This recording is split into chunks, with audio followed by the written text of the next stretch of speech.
igiciro pe. Dawidi ati kuyiba mu munsi umwe gusa byamurutiye kuba mu mazi akomeye imyaka igihumbi yanezererewemo.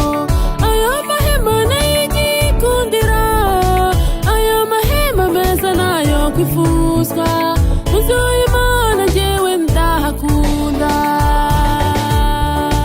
Inzu y'Imana ni igiciro pe. Dawidi ati kuyiba mu munsi umwe gusa byamurutiye kuba mu mazi akomeye imyaka igihumbi yanezererewemo.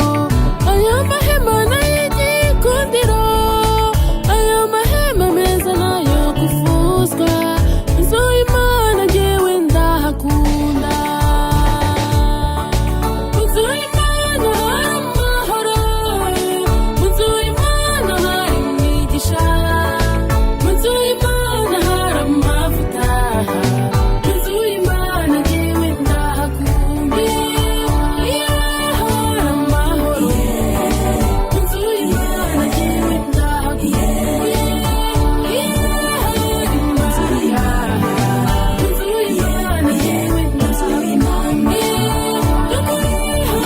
imigisha, mu nzu y'Imana njyewe ndahakunda.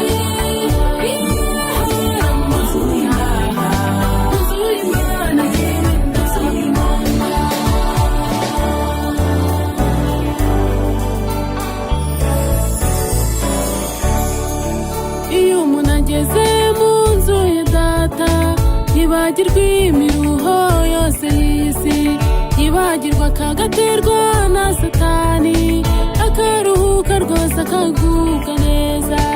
Iyo ahatinze yumva amavuta y'umwuka wera, gasiga ibyiza gasingira iby'ijuru, mu nzu y'Imana njyewe ndahakunda.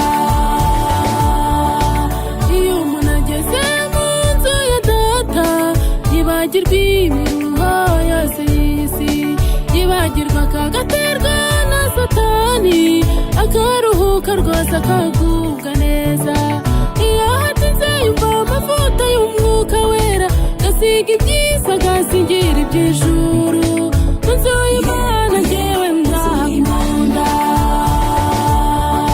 Mu nzu y'Imana hari amahoro, mu nzu y'Imana hari imigisha, mu nzu y'Imana hari amavuta, mu nzu y'Imana njyewe ndahakunda. Iyo hari amahoro, mu nzu y'Imana njyewe ndahakunda. Iyo hari imigisha, mu nzu y'Imana njyewe ndahakunda.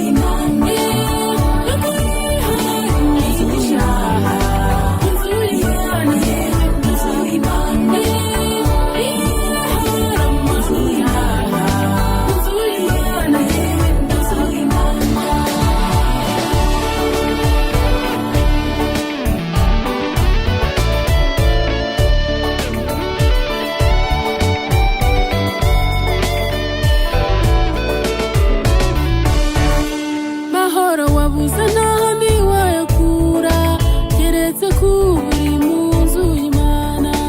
Ibyo bibazo ubona bikagusiga, ibisubizo byabyo biri mu nzu y'Imana.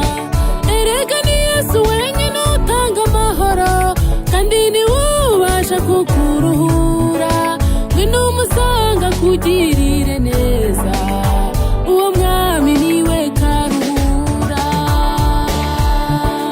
Mahoro wabuze naho ntiwayakura, keretse kuba uri mu nzu y'Imana. Ibyo bibazo ubona bikagusiga, ibisubizo byabyo biri mu nzu y'Imana. Erega ni Yesu wenyine utanga amahoro, kandi niwe ubasha kukuruhura. Ngwino umusanga akugirire